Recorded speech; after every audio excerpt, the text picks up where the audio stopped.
I now call to order this work session of the Anchorage Assembly regarding AM 496-2022 contract with Roger Hickel Contracting for the Navigation Center building. It is Friday, October 7, 2022. We are scheduled from 2 to 3 p.m. today. Documents for this work session are available online at uni.org/worksessions. We'll go ahead and go around the room so assembly members can identify themselves for the record. Keith Peterson.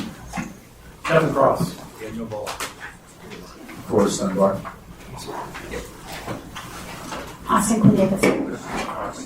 Susanna McGrath. And on the phone, we have Ms. Allard. Here. And Mr. Rivera. Present. We are also joined by members of the administration. Lance Glover, Saxon Shear, Adam Trombley, And Assembly Council. Christine Gibson. Thank you. Welcome, everybody. Thank you for joining us today. I will go ahead and turn to the administration to kick off the discussion. through the chair, members of the Assembly. It's my understanding that the Assembly had a list of questions and a set of questions that you shared with the administration either last Thursday or Friday, and we've been working this past week to address some of those questions.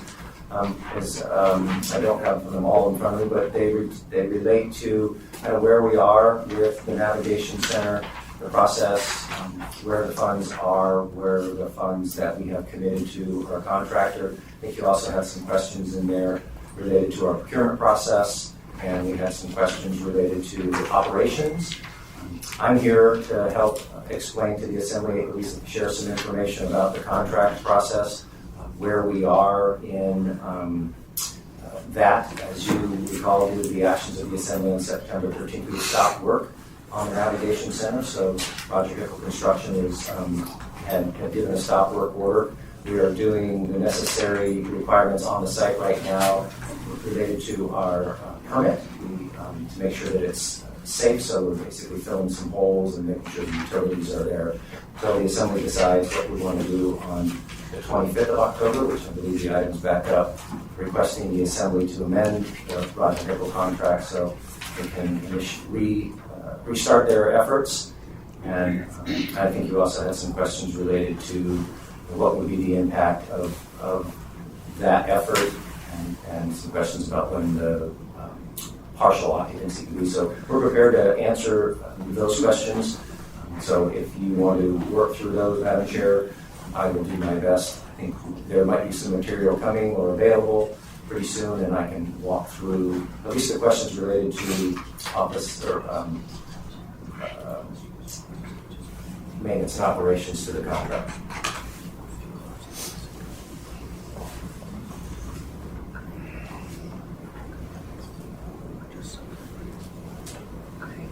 And this one to all members. And I just want to note too, for Assembly members, we have been emailed some responses to questions from the municipal manager. That email was sent today at 2:02 p.m. So it should be in your inboxes. Assembly members haven't had a time or an opportunity to review these responses. Go ahead, Mr. Dunbar. Thank you, Madam Chair. Yeah, just reviewing these. On number 10, sorry, no, I'm sorry, that's the wrong number. Let's see here. Number 9, rather, it says $3.3 million including contingencies with alternates totaling $15.4 million. Can you expand on what alternates mean? And is $15.4 million now the more likely total cost? Thank you, Madam Chair.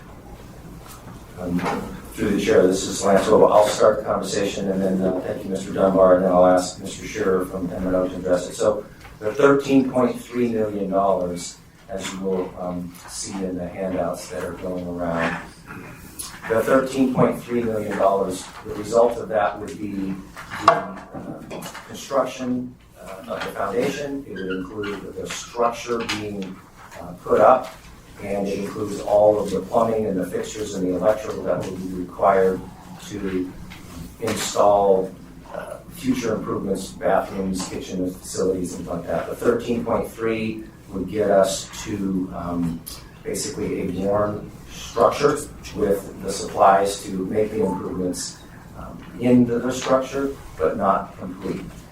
That would be what the 13.3 million would buy us. The difference between the 13.3 million and the 15.4 million, I'm going to ask Mr. Shearer to shed a little bit light on what those alternatives would be, those additional would be in the room. Through the chair, this is Saxon Shearer, Director of Maintenance Operations, Project Manager of the Navigation Center project. Essentially, it's good to understand that the 13.3 million gets us a substantially complete project ahead of the weather. That there's a substantial effort to get long lead items procured once we reach this satisfactory level of design. So what you see here is 95% design. And early in the conversations, I believe we all related to the unknowns of tenant improvement when we discussed the procurement of other buildings as it relates to the Boutte assessment of multiple facilities around Anchorage. The 95% design, as we reached in late July, gives us a lot of comfort that the unknowns are now known. So we're very comfortable with the estimate now.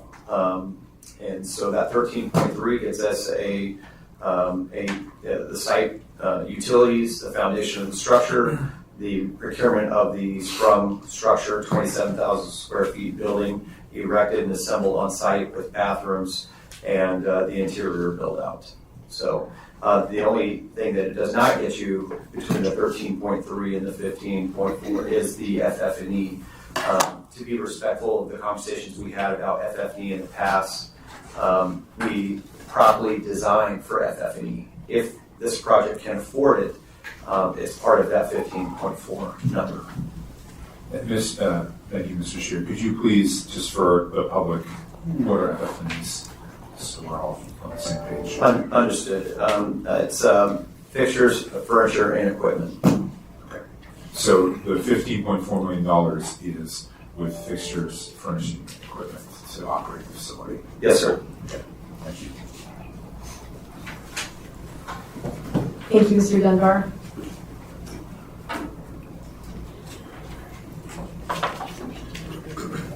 Madam Chair, I think maybe, even though we don't yet have printed copies, we should start at the top and work our way to the questions. Okay. Thank you, Mr. Constant. We can go ahead and do that. The first set of questions pertain to the construction schedule and costs.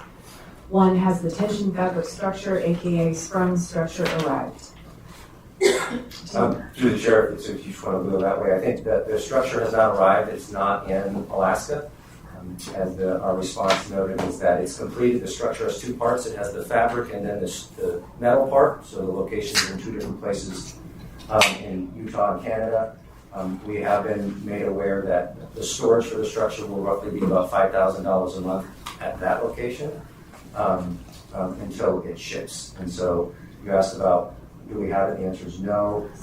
Where it's being stored, I just remembered that. I just noted that. Number two, given the schedule, have we evaluated shifting the cost to construction in May? We haven't done all of that because it really kind of depends on if the assembly makes a decision to fund it starting in October. So. And I just want to note, we were joined by Mr. Solt at 2:06, but the events are not related. That wasn't Jaws, was it? No. This was bad to the bone. Oh. Yes.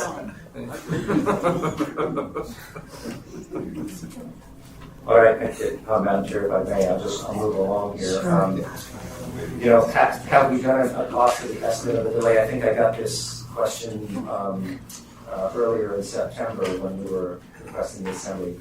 Until the delay until May, what we would know, that's not we don't start until that time. We do know that obviously the storage fees will be a cost to us, and then and the storage of the materials that we have. Obviously, the construction costs are gonna go up. When we earlier presented our estimate or our request for the construction, it was based on a set of work packages that we had negotiated at a point in time. I suspect that those work packages, at least the agreements we have with those, through May, the contractor will likely come back and ask us for an adjustment in our conversations with those. So we haven't done a complete cost and what it would be, but we do know that it will be more. I mentioned that if just by continuing into the winter, we're going to have some additional costs with by starting after October 15th. So I do not have a number. If we just waited until May, what would be the delta between the 4.9 we're asking for now and then what we would be asking for in May, because things will change. And it says that the structure is being stored in Utah/Canada. Does that mean in parts of it in different places? Yes, so the fabric is in one location, the steel structure is in another location. I think number 5, again, is related to number 4. Any detail we have for additional costs. I mean, it's just really, if you're in the construction business, if it's going to cost you, $1 to do it during the regular construction season, particularly when it comes to concrete work, just the heat that we're going to be into, we're going to be at least into a 25 to 30% increased cost in that portion of the construction. So there will be additional costs as we move into the winter construction. So that answered that question. I think, Madam Chair and members of the Assembly, question number 6. Our response to question number 6 is going to answer a lot of questions that go on here. So, Mr. Dunbar. Mr. Dunbar? Thank you, Madam Chair. If, this is a follow-up to that, if winter construction costs are going to be significantly higher, and we know even if we continue building in November, December, this project probably won't be ready for occupancy till a couple of months after that. Does it make more financial? I think this is what Mr. Rivera was trying to say, but I don't want to speak for him. Does it make more sense to not do winter construction and resume construction in the spring? Again, given that it can't be used for emergency shelter for most of the winter already. So through the chair, Mr. Dunbar, good question. It's actually one of the questions that was on further down the list, but I'll jump ahead. Our recommendation is to go ahead and start and do the winter construction now. The partial occupancy, if we could start in October, would be targeted towards mid to late January. And so that would be helpful for emergency sheltering, or for at least with the structure itself. And then as we get the build out, as a side note, one of the things that's costing us most in construction is the price of fuel, the price of shipping, and that we're going to affect it on this project and other places. So our recommendation would be to start the construction in the wintertime at the earliest opportunity, even though it's going to cost more had we been able to do it in September. Thank you, Madam Chair. Thank you, Mr. Dunbar. Mr. Constant? Thank you. The answer to number 6 is quite interesting. I think maybe whoever responded to these questions took a very narrow definition of the word construction. Because when you come to number 26, you see that there has been substantial expenditures related to preparation of the site, which might not be literally construction, but certainly the cost of constructing this thing. So I assume the answer to the question of what we've spent is later. Through the chair, Mr. Constant, your observations are the same observations that we had, and our response is to try to provide some clarity to that, because when it does say construction, that could mean just the site. Does construction mean everything included in the navigation center from the beginning to where we are today? So this answer tries to explain how we answer this question, how much has been spent to date on the construction of the navigation center. Some of these things do not include construction, but we've included them in the answers anyway. So we try to reference the breakdown, which part of the project, the design, the structure itself separately, and then everything else beyond that, which is the construction, including ground prep, foundation, and then installation and construction of the shelter. So as a reminder, the design funding and the structure funding was done through a resolution that was done earlier this year. It had two parts to it. It had $800,000 set aside for the design efforts, and we used a lot of term contract work to get that started. It also set aside $2 million that would go to the Anchorage Community Foundation. They would then work with the Hickel contractors who then purchased the structure. So we tried to illustrate that in this piece here. So where it says structure, you can see the fund source, you can see the amount. You can see the amount spent by Roger Hickel Contractor from that $2 million.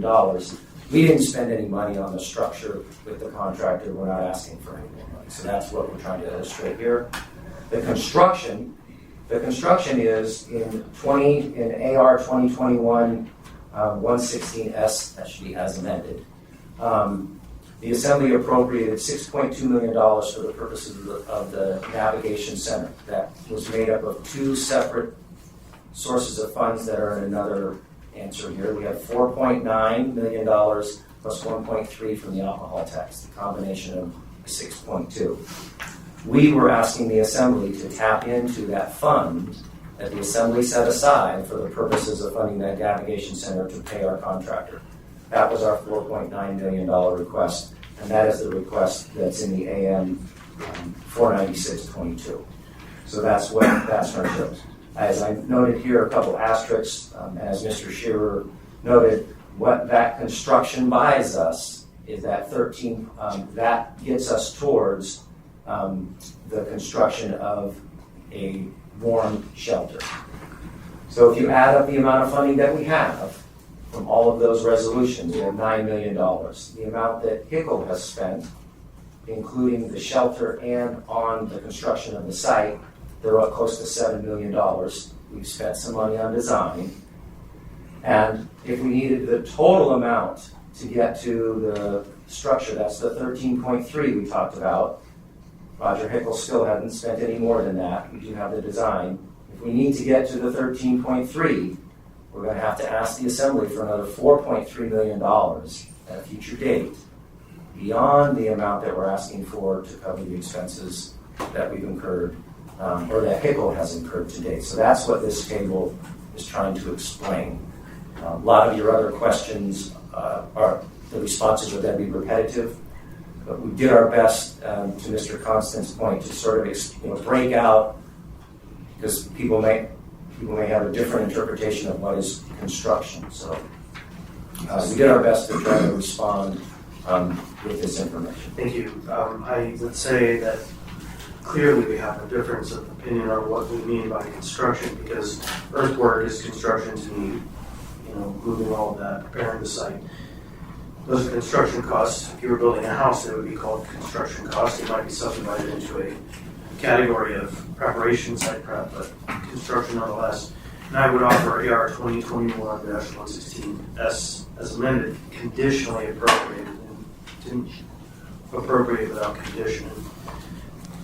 And so what I'm gathering here right now is the amount that was spent by the contractor outside of the purchase of the structure, which wasn't the contractor, really, it was us, was the $4.9 million. That's correct. Thank you, Mr. Constant. Next is Mr. Rivera. Thank you, Madam Chair. Sticking to this particular chart, I'm a little bit confused by it.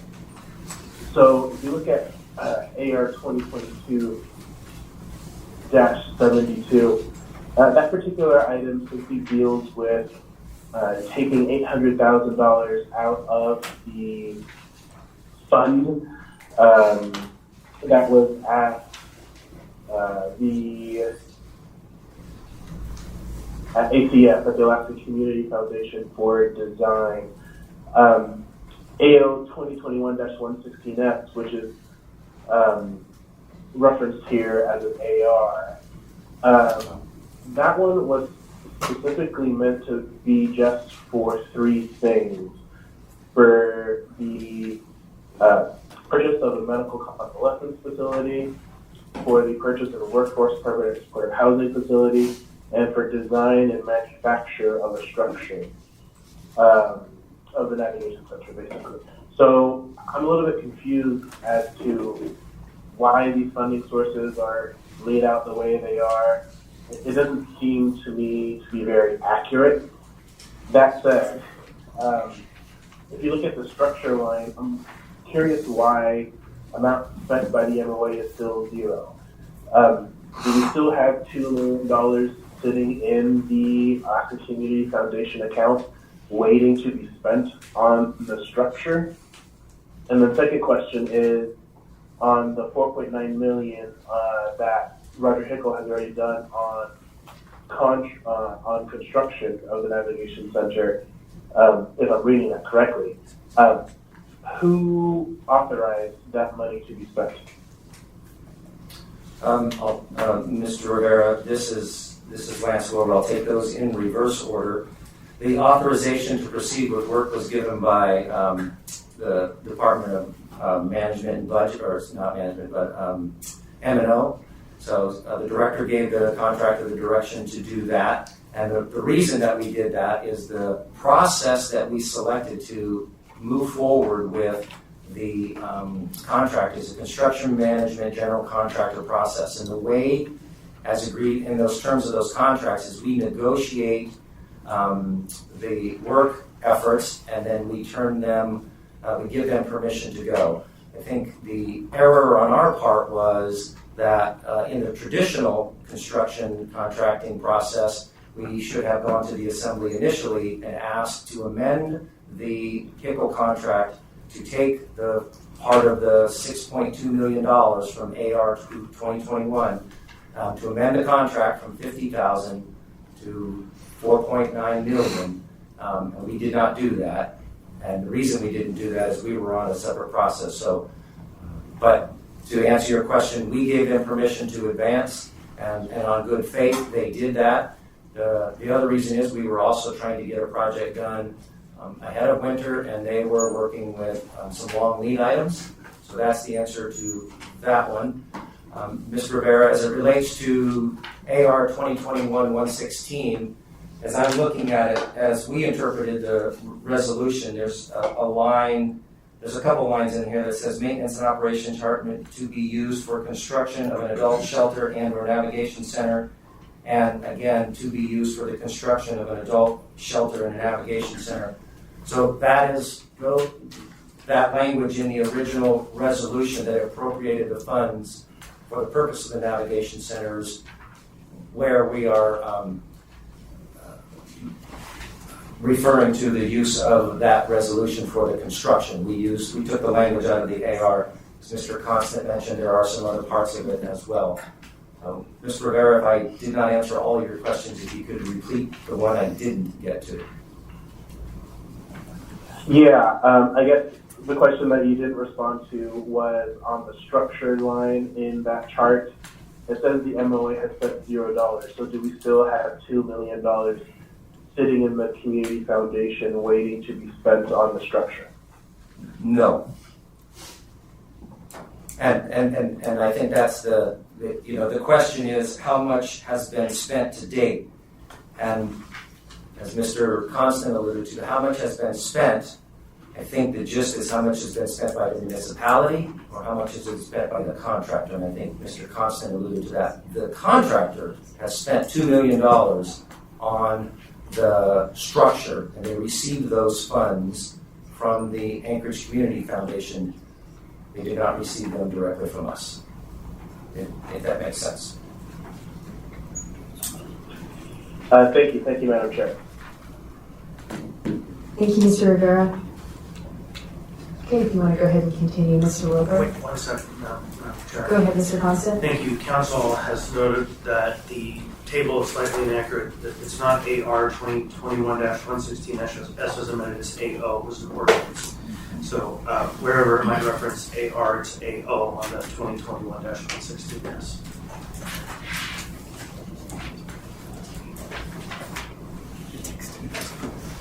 Madam Chair, if I may, I'll work down through 7. Number 7 has to do with some details. If you asked, what's the breakdown of the costs? You asked the question twice. We answered it in 26. So we can either go quickly to 26, because I think some of these have already been answered, or if you just want to go to 26, Madam Chair. Sure. Go to 26. Okay, so the answer to 26 is on page 3, and the question, maybe we could scroll down whoever's driving.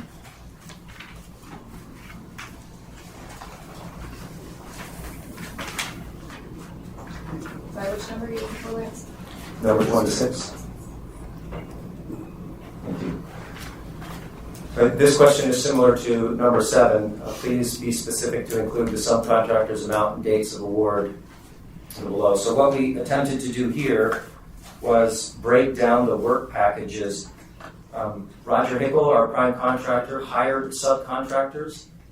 We did not break down every single one of these work packages by each individual subcontractor. It would be quite lengthy. We could certainly provide that. So to simplify it, what we tried to do is just break down the key work packages that we are working with Roger Hickel. So the first one, if this helps, the original contract with Roger Hickel for construction management general contractor was the construction management. That's that $50,000 number we spent, about half of that. The rest of these are through design and other work through the contractor, and I'll do my best to simplify this, and if you have a detailed question, Mr. Shearer can jump in. But the work package, WP, so basically the manufacturer of the structure, the order of the structure, while the $2 million number is what we had for the original price for the structure. We had some additional costs for bracing that wasn't part of the original $2 million. The electrical, the mechanical, and the plumbing systems, all of those things, Hickel has already been on board. We've given them the approval. We had given them the approval to advance. Same thing with the electrical fixtures. Same thing with the plumbing material. And then I think the parking work package number 6 is basically prepping the site to get the navigation center together. So I think it's through number 6, and part of number 7 is where the work had been done by Roger Hickel to date.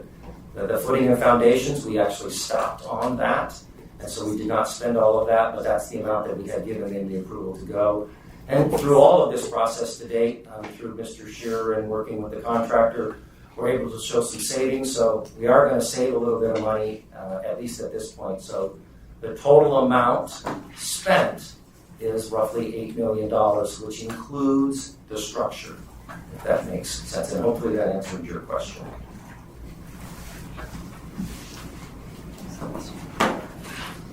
Do members have any questions? Mr. Constant? You had mentioned the change in the structural requirements. Which line was that in again? Through the chair, Mr. Constant, it's work package number 2, the order of the spring structure. When we were working through the design process, it was recommended that we actually add some more bracing inside the structure, so for snow load and things like that. We hadn't anticipated that when we were at 65% design, but when we got into it and we looked at that, it made sense to add that additional structural support in there. So that's pretty much the delta in the two. That included all of the permit fees and the design fees we had to go through to brace it up. We hadn't envisioned that when we had originally requested the $2 million. So part of our request will cover those additional costs. Approximately $70,000. Approximately. So I just want to note for the record that Sprung Structures sent a letter threatening me with legal action because I said on the record that their designs as presented because of structural issues could not in fact be constructed, and now here we are. We had to change the drawings and add money to the designs. So to Sprung, whoever is listening, I just want you to know the record is clear. Thank you, Mr. Constant. Go ahead, Mr. Wilbur.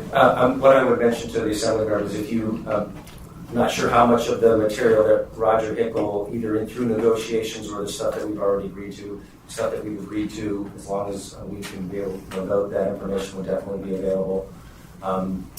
And we have a lot of, one of the other questions you asked is, can you see the designs? And we're working with our contractor to make sure that that design is available. It's 130 or 150 pages of a design document. So if you need something to wrap gifts, or if you want to please read it, but online, you can make sure that it's available, and we put a link in our response. So again, Madam Chair, the response to this question was very much like number 7. So if you want to go back up to number 8, we can walk through these, and I think these will go quick. I think Mr. Shearer and our part will be done here pretty quick. So you asked, be specific to the subcontractors. I think we tried to do that one in 26, in question 26.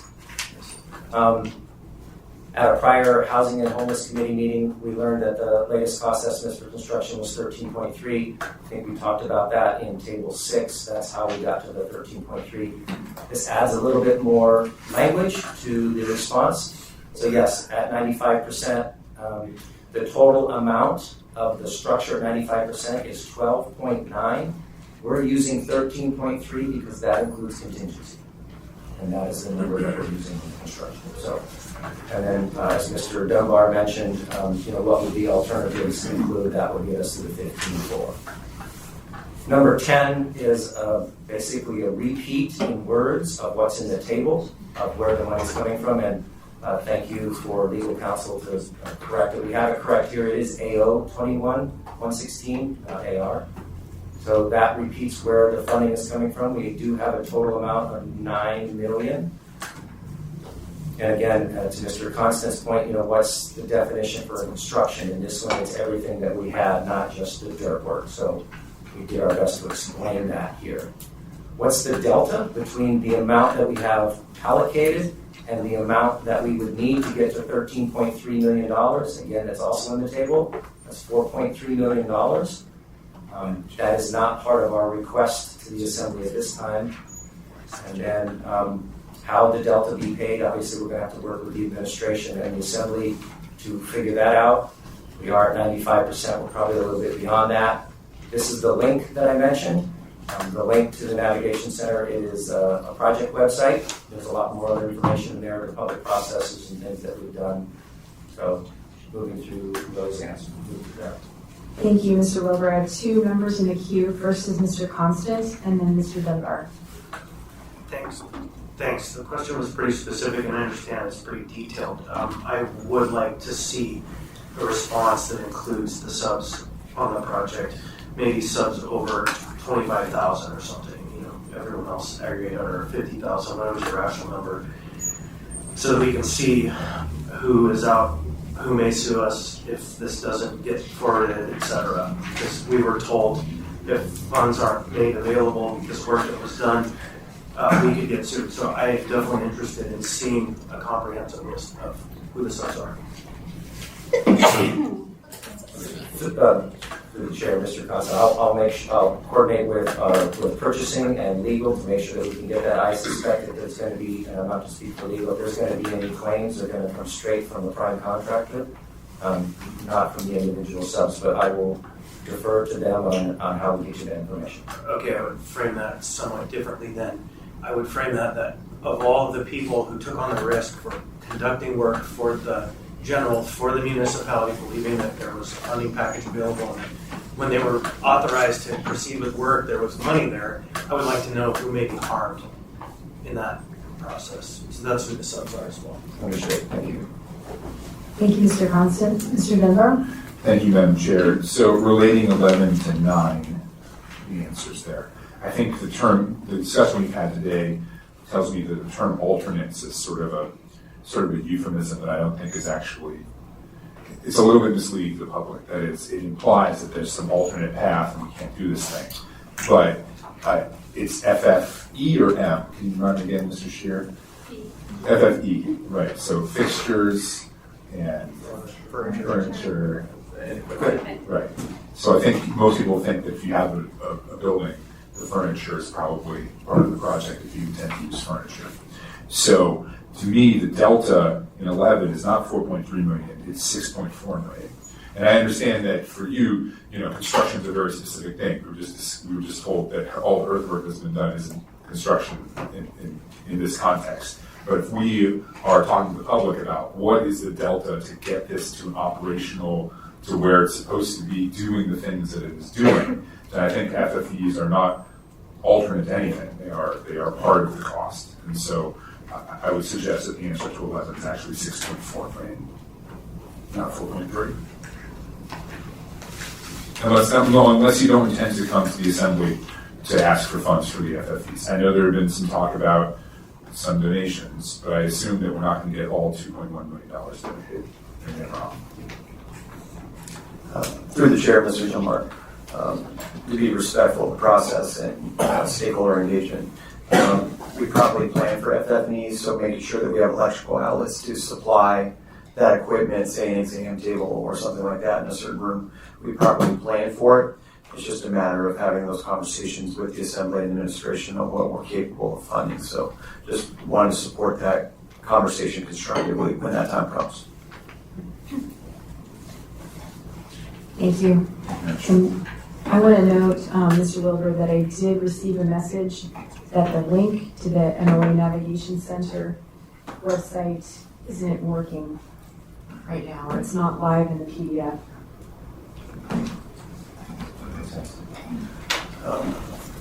When I sent it around internally, I was able to control and then click and it went through there. But I know we're uploading documents as well too. So if I might, Go ahead. Ms. Dombowski? Thank you, Madam Chair. That was my fault. We were having printer issues, and so I converted it to a PDF I will get you the actual live link. I'll send that out. It's simple. It's moanavigationcenter.com. So if you just Google search MOA Navigation Center or go to moanavigationcenter.com, it's there. Thank you, Mr. Costin. Thank you, Ms. Dombowski. Okay, thank you, Madam Chair. I think we're coming to at least the construction portion of it. Number 15, I think you asked, what's the estimated partial occupancy date? We took the calendar that we were originally on. Had we been able to continue on September 13th, we would have had partial occupancy on November 21st.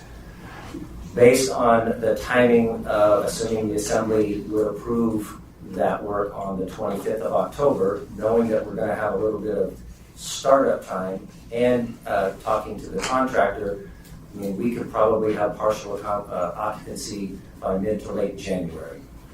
Again, that's the structure itself. So, and then what would be the estimated completion date? Again, we are taking the target date, and it would probably be somewhere around the middle of April. Originally, we thought we would be somewhere in February. So, and that's working through winter. So that is our estimate. That's what we are estimated completion date on that one. The next bunch of questions are, what has been our cooperation or our review with the design and the DOT and others. So I can go on to others if you have questions. Mr. Constant has a question. Thanks. Before we proceed, you're using the term partial occupancy. Is that kind of lined out in the operations side of the question, or do you have a definition of where we're getting to by partial occupancy in whatever point in time? Through the chair, Mr. President, I'm going to have to defer to others who've been working on what partial occupancy actually. It's a good question because we all should be clear on what that means. through the chair, Mr. Constant, I think it's probably best to relate that to the Solon operations. During the previous operations, you have the dwelling on the first floor and then rented cans on the exterior. That's probably the best example I could paint. Bathrooms would still be under construction. The area to be occupied during partial occupancy would be very refined, like say half the building, but internal bathrooms wouldn't be functioning. So we would have to have outside sources of heating that space because those portions of the systems would still be under construction. Internal bathrooms still under construction. So restrooms would be provided by outside contractors, rent-a-can, and it would affect the efficiencies of construction by having to operate both sites, both being occupied, both being operated by the contractor. So probably a good picture to paint. So when I think of partial occupancy, I think of a percentage of the population. And so just to be really clear, what we're talking about is partial functionality of the site. Are we also talking about full capacity occupancy at that point, or are we talking about both partial scenarios? So the total occupancy is defined as 150 with the surge of 50. We would be able to meet the need of that initial 150 to an extent, say, I believe maybe 100 people as that partial. I mean, that can be discussed, but it depends on the production at that time. Thanks. Just wanted to know what we meant. Thanks. Thank you, Mr. Constant. Mr. Dunbar? Thank you, Madam Chair. So with regard to partial occupancy, I assume that there will still be some, I don't know, there'll be construction ongoing while it's partially occupied, correct? And so I had suggested at the last meeting of the Assembly that we, or perhaps it was an emergency meeting, that we continue with some of the Sullivan repairs even as Sullivan perhaps was converted to an emergency cold weather shelter. And I had an advocate reach out to me and say, you have to think about the people that are staying there. I mean, to have, if you are trying to stay there during the day and you have, whatever it is, drills, jackhammers going the whole time, it's extremely unpleasant.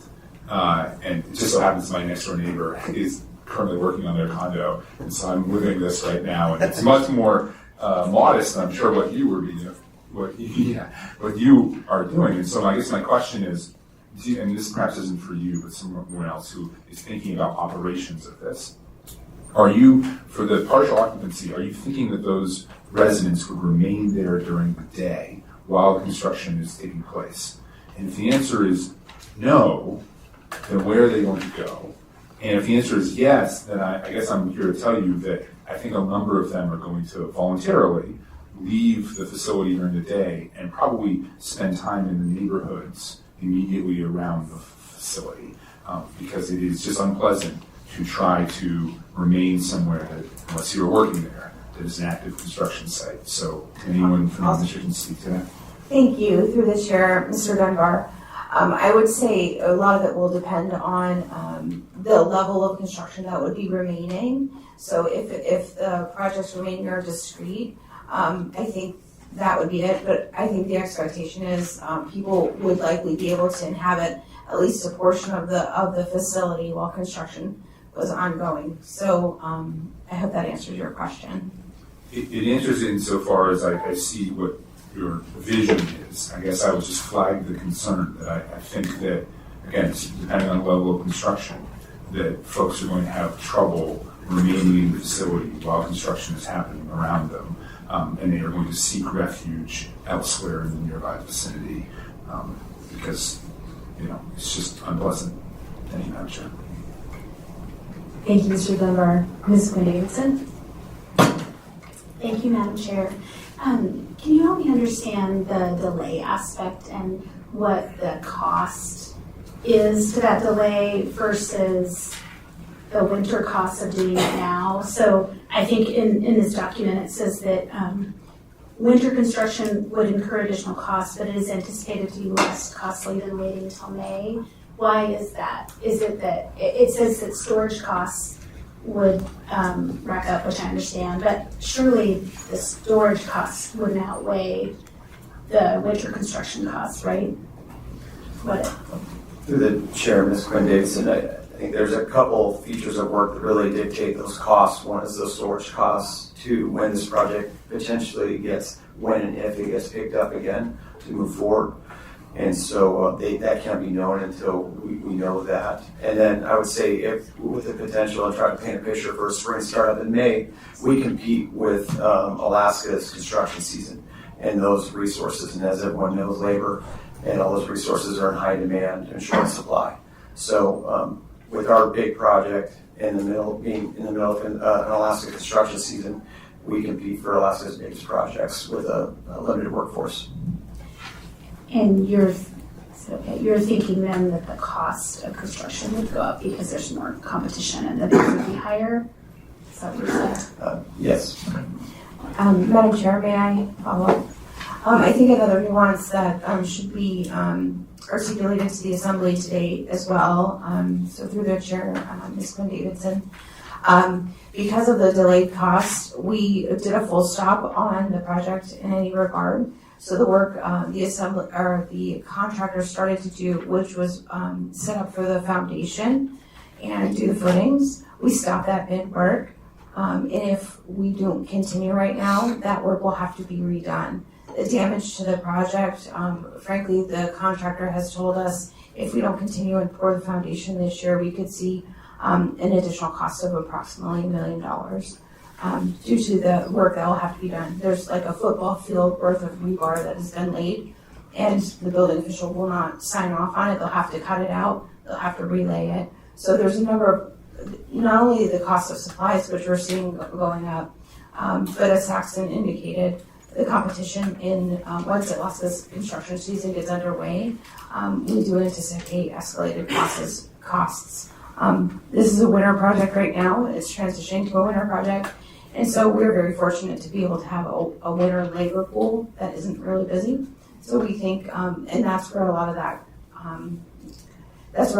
contemplation of cost benefit, which is going to be cheaper for us and most cost effective for the taxpayers now or later. So I think that's one of the things that should be considered. Thank you, Ms. Quinn Davidson and Ms. Dombrowski. I want to call attention to the time. We have about 15 minutes left, and we have another work session starting up shortly, I think either at 3 or 3:15. We do have plans for a second work session, and I'm just going to briefly go to Mr. Rivera because we have Mr. Cross, Mr. Constant, and Mr. Sultan in the queue. And Mr. Rivera, do you want to speak briefly to that second work session? Yeah, thank you, Madam Chair. So I fully expected us to take all of this time and not be able to go through all of these questions. So I figured this would be a good start, but that we would need more time. So in this letter, I think it's near the end of the letter, I did state a request that we would possibly have a second lengthier work session on October 21st with the possibility, assuming there's not snow on the ground and other factors, that we might be able to do a good site review and go to the actual site itself, which is something that I haven't done, and I don't know if my colleagues have done or are interested in doing. Thanks, Madam Chair. Thank you, Mr. Rivera. So we'll continue through the queue. Next is Mr. Cross. Thank you. I do have concerns regarding the phased-in use. One of the things we're not taking into consideration is the safety and security of our contractors and their tools and equipment on the job site. The areas directly around Sullivan Arena, the neighborhoods, the areas around Centennial Park have been looted. Hundreds of thousands of dollars in property damage, unfortunately, because we have individuals that have some dependency needs that in our inability to, and the lack of treatment, they're struggling with issues, but they're running around the neighborhoods with peanut grinders, busting locks and stealing stuff around their current shelters. And if you try to run that construction site while we're creating a new attraction, just understand our contractors, their tools, their equipment is going to be suffering some losses, and I think we need to take that in consideration. I would advise that rather than do a phase, it would be less expensive to pay overtime and expedite the construction to where they have a finished facility so they won't have dueling uses. Okay, and having been in construction most of my life, I will tell you in some parts of town it's very, very hard to get jobs done. We literally had to hire security guards so our guys wouldn't show up the next day and find out the whole job site had been looted. And I think that's going to be a reality if we're trying to do phased use of the navigation center. I do also think that when we're looking at the cost burdens, which we'll get into, that we're kind of, some of these things that we're looking at is we're like, oh my gosh, it's expensive, but we're comparing like a half-ton truck to a one-ton truck. The purpose built and what's going into the building, from my understanding, kind of constitutes some of these expenses. But we need to understand that, listen, every week that we push this off, construction costs in wintertime are significant. I wish they weren't. It's the battle of doing construction work in Anchorage. And it's not just concrete, it's the fuel, It's everything. Just the equipment that's running because you can't shut it off because it's too cold. Your forklifts and all that stuff, you just leave them running all day because when it gets down below 10 or 15 degrees, you can't shut them off, right? You just can't keep that stuff. So the fuel cost, plus, you're looking at storage of equipment, your cordless drills, those things like that need to stay heated, otherwise they don't hold the charge. And so we just look at it like it's a cost of concrete, but it's not. It is a dramatic heating bill on an uninsulated facility over the course of that. And then you have limited daylight, limited work hours, you've got holiday seasons, you've got Thanksgiving, Christmas. Construction costs in Anchorage during the winter are exponentially. Thank you. Yeah, that word. More expensive. Yep. And I'm just concerned that we understand we have a contractor that needs to get paid. We had some timelines, and I understand our rigorous pursuit. At the same time, we didn't rigorously pursue the money we gave Rasmussen Foundation for something that was around the same cost. This we have a plan for. We understand it. You may or may not agree with that, but the navigation center is critical. I really hope that we can come to terms quickly to get this thing funded because I think when it's done, it'll be an attribute, not a detriment. So thank you. Thank you, Mr. Cross. I will go to Mr. Stolt next, and then Mr. Constant, and I put myself in the queue. Thank you, Madam Chair. So the cost of time, you mentioned the cost of rework. Is there a cost for the current delay? Randy? That We are having a difficult time hearing you. You're kind of breaking up a bit.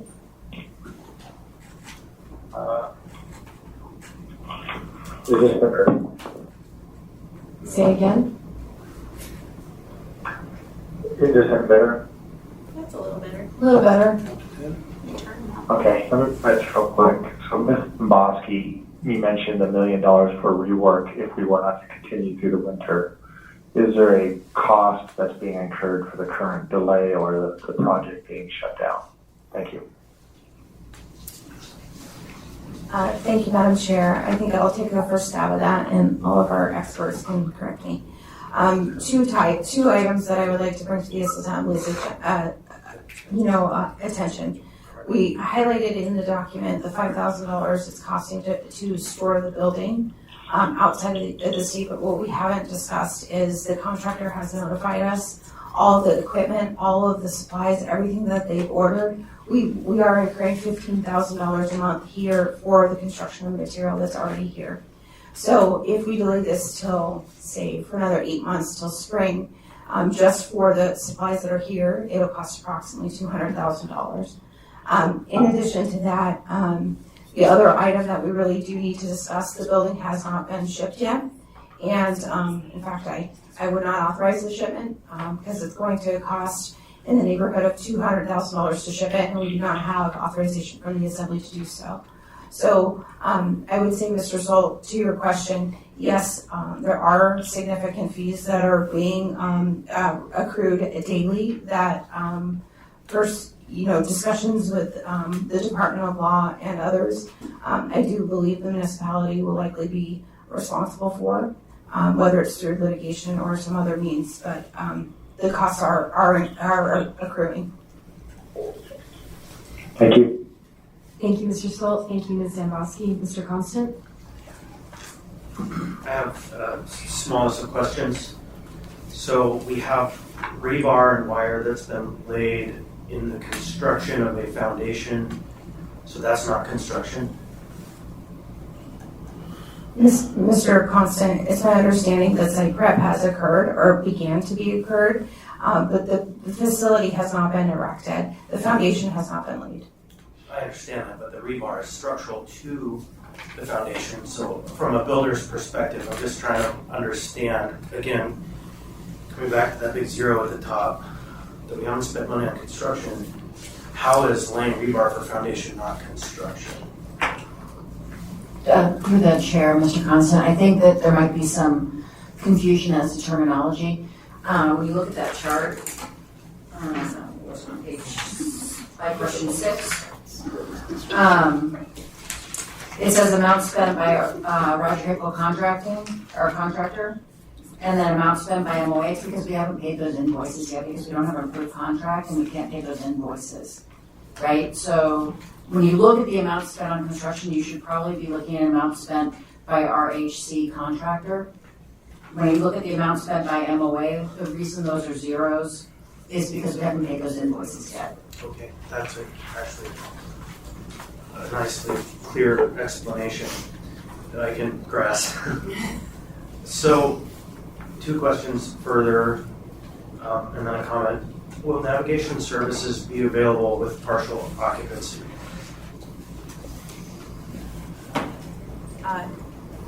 Through the chair, Mr. Constant, the answer is yes. And then have the costs that are associated with the construction side of the question of partial, or the definition of partial occupancy, meaning we're going to have to contract for toilets or kitchen or any number of other elements that will be in the final package. Are those costs in the budget, or are those kind of going to fall in the contingency pool? Through the chair, Mr. Constant, those costs are not reflected in the documents you see today. And so,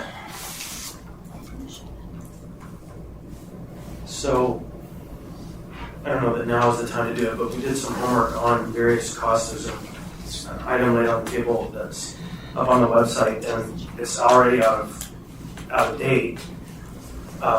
We just did a kind of comparative cost analysis of various procurements that we've done for housing units and for other services, and some comparisons to other properties, not including the land purchase in most of them, because land is an interesting piece. I've personally talked with housing authorities who are building multi-unit housing developments, and I'm finding that the average cost for even very nice new housing is $300 or so per square foot.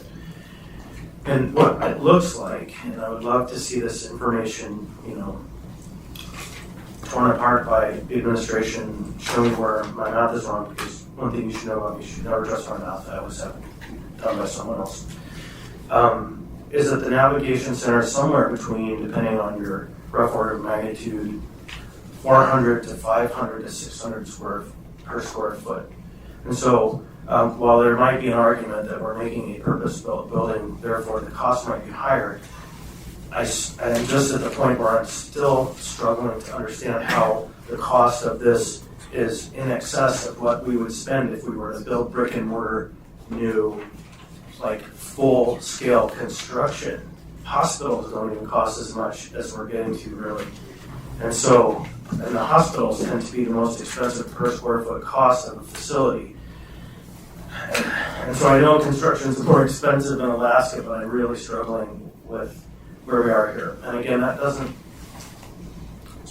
kind of incorporate the fact that money's already been spent, and that's another question for me, but I'm still struggling on the overall cost of this as a strategic element of a plan. I can tell you my neighbors want to see this done because they want more than anything to not be the only place in town that has shelter services, substantial shelter services, the 3rd Avenue site and the Sullivan Arena. But that said, I am just gagging on these numbers that I can't wrap my head around, and I would love to be disproven, but at this point, this is what I have. Thank you, Mr. Constant. And we are just about out of time. Next is Mr. Boland, and then me, and then if we have time, Mr. Cross. Go ahead, Mr. Boland. Thank you. I was wondering, is this on? It looks on, but it's not working. Yeah, here you go, everybody. Thank you, sir. Thanks for that. Can someone remind me what the sort of like the life cycle of the sprung structure is? 2 years is what I heard at one point. Well, that might be the use, the intended use to be 2 to 3 years. Is it a temporary use or is it a temporary structure? How long does the sprung structure last? How long can it be used for its purpose? I would want to misspeak, but through the chair, sorry, I would have to get an approximate response and answer in my head, but I want to make sure I would know that for it. Sure. Okay. I'm curious because I'm looking at the cost and also considering that. Yeah, Mr. Vaughn, the answer, if you look at the package of documents that came with the sprung proposal, they provide a 30-year warranty on the tent structure. However, it's 30 years, but it annually amortizes, and by the end, it's not so much. And so you're basically going to be paying 30 years to replace the cloth structure. So, but they do provide a very interesting warranty for 30 years for their structure. Okay.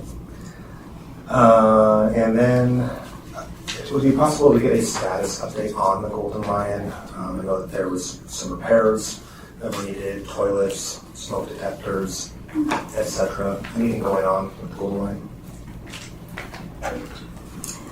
Through the chair, Mr. Boland, thank you for the question. So last week I did request from M&O a punch list of items that need to be done and a cost estimate, potential timeline. I don't remember it off the top of my head, but I can tell you we are preparing to move forward with those updates that are needed to that facility, so it can be ready for occupancy if it becomes utilized. Okay, thank you. Thank you, Mr. Boland. I had put myself in the queue, and it's 3:01, and we can go maybe till about 3:05 as a work session, so we can continue without a motion to extend.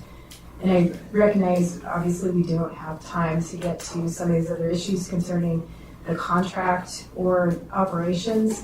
And I just wanted to call attention to the resolution that the Assembly received from the University Area Community Council. And in that, there's a request, for example, to establish I saw somewhere in here where they wanted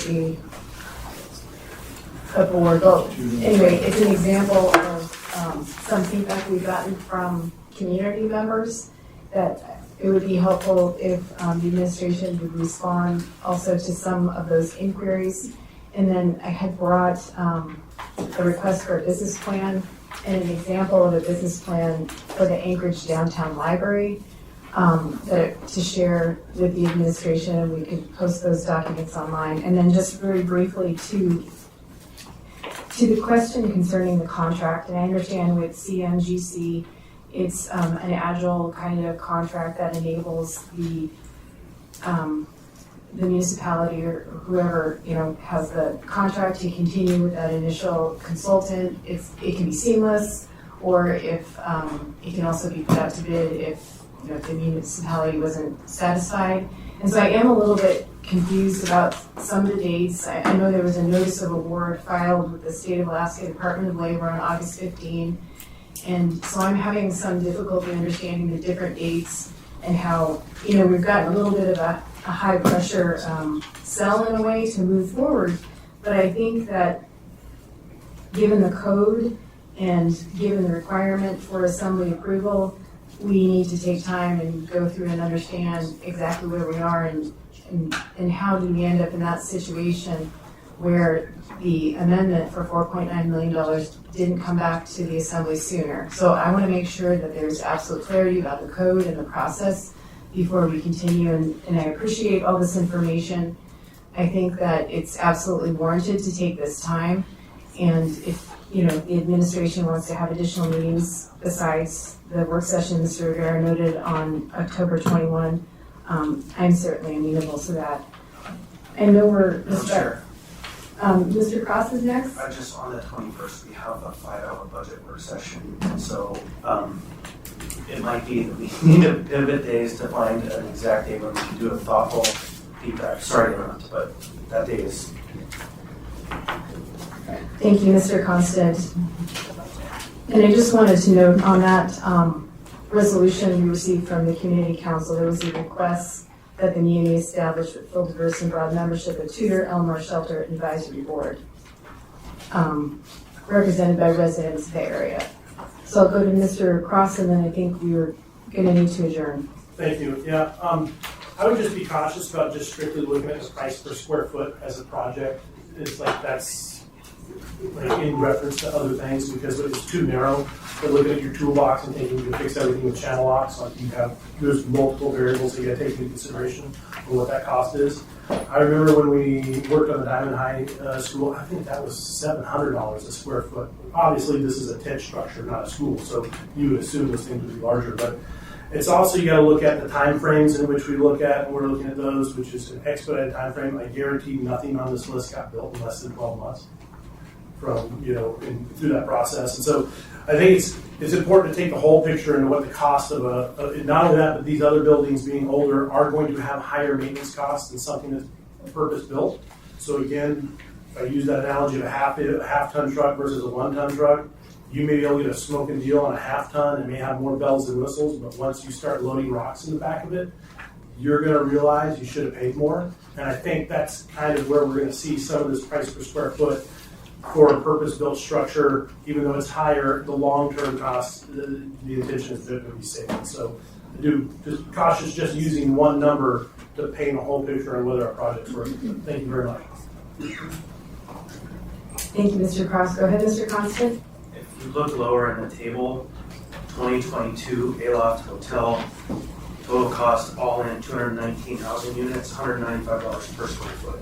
So I appreciate that we have to be careful how we compare, but I think that in the list that we presented, it wasn't just 30-year-old buildings. Well, then is housing the same as the navigation center? Is going to be the same caliber of individual city? Oh, I saw it. I'm sorry. Then are we using the same building? Is the housing that you're talking about built to the same standard as the nav center? Because I would think construction-wise, a residential housing would be built different than a nav center that's a different use. Yeah, so Aloft is a hotel, which has their turns and rooms on that. It gets used pretty hard. And so that's where, or housing for people in low-income neighborhoods similarly. So I don't know, and again, like I said, let's punch through these together so we can come up with a reasonable alternative, because I don't assume that I know. This is the information I have. Perfect, thank you. Okay, thank you both. And I want to go back to the administration. If any of you have any comments before we adjourn, or anything you want to add? Through the chair, I appreciate your time. I know this is a complex project and process. If you have any more questions about that come to your mind, please let us know. We'll do our best to respond. Thank you, Mr. Wilbur. Go ahead, Mr. Chair. Through the chair, Mr. Constant, Mr. Cross, I think it's a great way to look at the information on a price per square foot. I have the benefit of seeing the municipalities projects come into capital projects in my department, and it is interesting. But I can assure you, commercial projects that we're seeing right now in this climate are very comparable to that, whether it's tenant improvement or new construction. So, but interesting conversation, and I think it's a great way to look at the information. Lastly, Madam Chair, thank you for the time and the opportunity. I'd just like to say if members of the Assembly have specific questions about this project or follow-up questions, you can always send your questions to me, but I would ask that you direct them to Lance Wilbur. He is the man in the know. So if you direct your questions to Lance, we'll make sure to get them answered for you as quickly as we can. Thank you, and thank you for the information today. I know it will take me some time to go through and process what you shared. And with that, we are adjourned.